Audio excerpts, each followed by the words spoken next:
Hello my dear friends, welcome to movie Hunter YouTube channel. So friends, আজকে আমি একটি তেলেগু বা সাউথ ইন্ডিয়ান মুভি নিয়ে আলোচনা করব। মুভিটি 1967 সালে মুক্তি পায় এবং এটি হলো আবে কাল্লু। বাংলা অর্থ সেই চোখগুলি।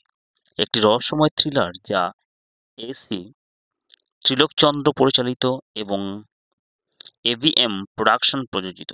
ছবিটির প্রধান চরিত্রে অভিনয় করেছেন কৃষ্ণ ও কাঞ্চনা। ছবিটি কাহিনী একটি সম্ভ্রান্ত পরিবারের সদস্যদের ধারাবাহিকের হত্যাকাণ্ড এবং সেই হত্যার রহস্য উদ্ঘাটনের প্রয়াসকে কেন্দ্র করে আবর্তিত হয়েছে। মুভিটিতে প্রধান চরিত্রে অভিনয় করেছেন ভাস্কর ওরফে কৃষ্ণ, সুশীলা শশী ওরফে কাঞ্চনা, রাজশেখর রাজা নালা, ইন্সপেক্টরস গুন্ডাদি, নাগান্না ওরফে রমানা রেড্ডি। ছবিটির সঙ্গীত পরিচালনা করেছেন বেদা মাওল্লো ওকা পাণ্ডুচণ্ডী। গানটি বিশেষ জনপ্রিয়তা পেয়েছিল। সিনেমার কাহিনী শুরু হয় সুশীলা ওরফে সুসি নামের এক তরুণীর গল্প দিয়ে। সে মাদ্রাজের একটি কলেজের ছাত্রী এবং ছুটিতে নিজের গ্রামে অবস্থিত পারিবারিক প্রাসাদে ফিরে আসে।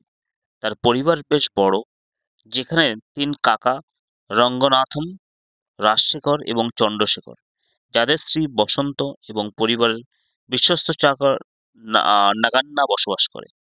কিন্তু সুশি বাড়ি ফেরার পর একের পর এক রহস্যজনক ঘটনা ঘটতে থাকে। তার পরিবারের সদস্যরা একে একে খুন হতে থাকে। খুনগুলোর ধরন খুবই অদ্ভুত। প্রতিটি হত্যার স্থানে এক টুকরো আধখাওয়া সিগারেট পাওয়া যায়। প্রথমে বসন্ত এবং এক ভয়ঙ্কর দৃশ্যের সাক্ষী হয়। সে দেখে তার স্বামীকে কেউ খুন করেছে। ভয়ে আতঙ্কিত হয়ে সে মানসিক ভারসাম্য হারিয়ে ফেলে। কিছুদিন পর তাকেও খুন করা হয়। পরিবারের সবাই আতঙ্কিত হয়ে পড়ে এবং এই খুনগুলোর আসল কারণ বুঝতে পারে না কেন খুনটা হচ্ছে। একে একে বাড়ির অন্যান্য সদস্যরাও খুন হতে থাকে। এই পরিস্থিতির মধ্যে সুশ্রীর পরিচয় হয় ভাস্কর নামের এক যুবকের সাথে।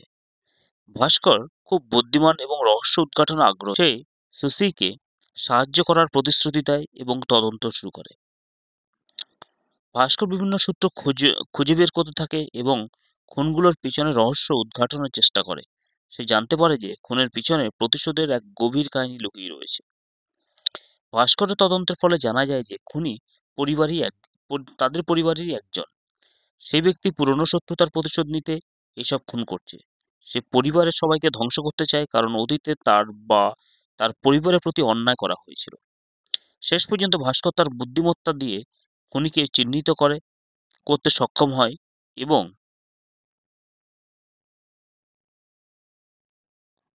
তার পরিকল্পনা ব্যর্থ করে দেয় খুনিকে পুলিশের হাতে তুলে দেওয়া হয় এবং রহস্য সমাধান হয়।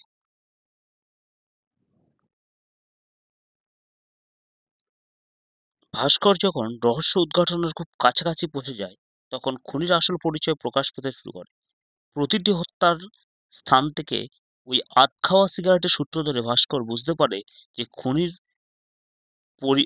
তাদেরই পরিবারের একজন, যে প্রতিশোধ নিতে একে একে সবাইকে হত্যা করছে।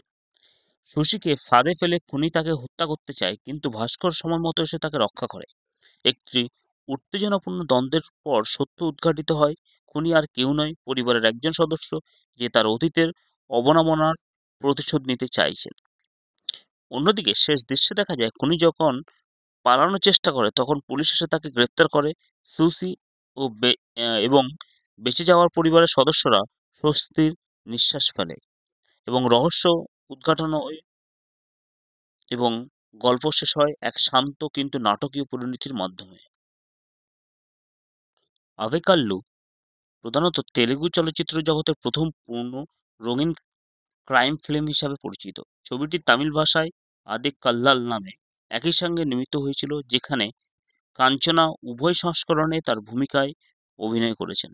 সমস্ত কিছু খতিয়ে দেখলে এটা বলা যায় ছবিটি একটি শিক্ষণীয় দিক তুলে ধরতে চাইছেন তৎকালীন সমাজ ও পারিবারিক সমস্যা এবং ঝামেলা যে কত গভীর রূপ নিতে পারে এবং সেটি একটি ভয়াবহ পরিণতি হতে পারে, সেটি এই ছবির মূল বিষয়বস্তু হিসাবে দেখানো হয়েছে।